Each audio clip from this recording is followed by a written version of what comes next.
कि उर्दू पढ़ना कटमुल्लाओं की तरह मौलाना बनाना की बात है। साइंटिस्ट नहीं बनते।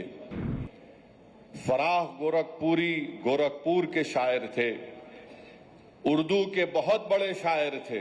अब ये जो आर्ग्यूमेंट इनका आरएसएस का है कि नहीं ये बाहर से आए, तुम भी बाहर से आए।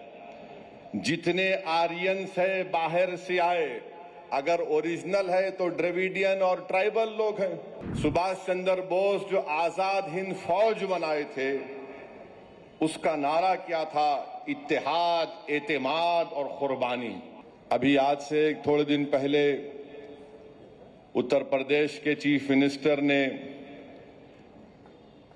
उत्तर प्रदेश की असेंबली में ये कहा कि उर्दू पढ़ना कटमुल्लाओं की तरह मौलाना बनाना की बात है।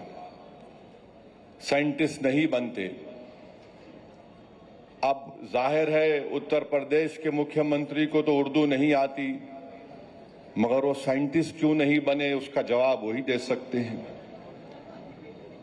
उत्तर प्रदेश के मुख्यमंत्री ने कहा कि उर्दू पढ़ने से कटमुल्ले बनते हैं।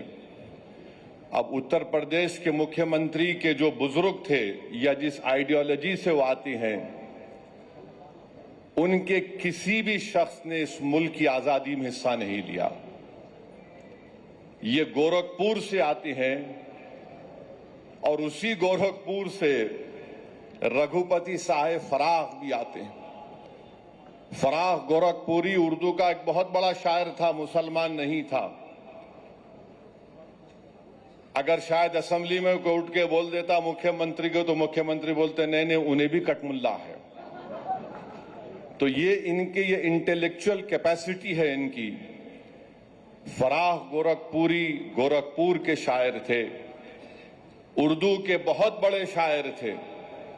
अब मेरे अजीज दोस्तों और बुजुर्गों, जिसके जहन और दिल पर गहन लग चुका है, तो दुनिया की कोई रोशनी उसके सर पे नहीं पहुंच सकती।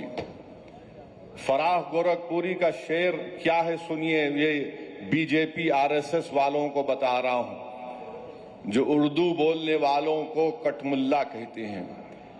फराह गोरखपुरी ने कहा था, सरजमीन हिंद पर अक़वाम आलम के फराख, सरजमीन हिंद पर अक़वाम आलम के फराख, काफिले बसते गए हिंदुस्तान बनता गया। सरजमीन हिंद पर अक़वाम आलम यानी नेशंस आए इस देश में, बसते गए हिंदुस्तान बना। अब ये जो आर्ग्यूमेंट इनका आरएसएस का है कि नहीं ये बाहर से आए, तुम भी बाहर से आए। जितने आर्यंस है बाहर से आए, अगर ओरिजिनल है तो द्रविडियन और ट्राइबल लोग हैं। फराह गोरखपुरी ने सच्चाई को बयान कर दिया। अब इनको नफरत इतनी उर्दू से है कि इनको शायद ये भी नहीं मालूम होगा कि हसरत मोहानी ने कलकत्ता में अंग्रेज लीडर कौन था, मॉन्टेग्यू के खिलाफ हसरत मोहानी ने नारा लगाया था। क्या नारा लगाया था? इनकलाब जिंदाबाद, इनकलाब जिंदाबाद। अब शायद इनको ये भी नहीं मालूम होगा कि सुभाष चंद्र बोस, नरेंद्र मोदी उनका स्टैचू लगाए दिल्ली में। अब नरेंद्र मोदी इनको छोड़ दिए, तुम जरा ये बोलते रहो। सुभाष चंद्र बोस जो आजाद हिंद फौज बनाए थे, उसका नारा क्या था? इत्तेहाद, एतेमाद और कुर्बानी।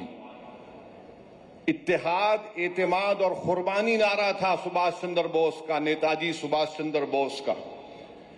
इस हैदराबाद से वजीर सुल्तान एक मशहूर फैमिली थी, उनके एक खानदान के फर्द नेताजी के साथ चले गए भारत छोड़ के। इसी मुल्क में हैदराबाद के सफरानी साहब थे, नेताजी के साथ चले गए। ये नहीं मालूम शायद मुख्यमंत्री को, तो यहां हैदराबाद से हम मुख्यमंत्री को ज्ञान दे रहे।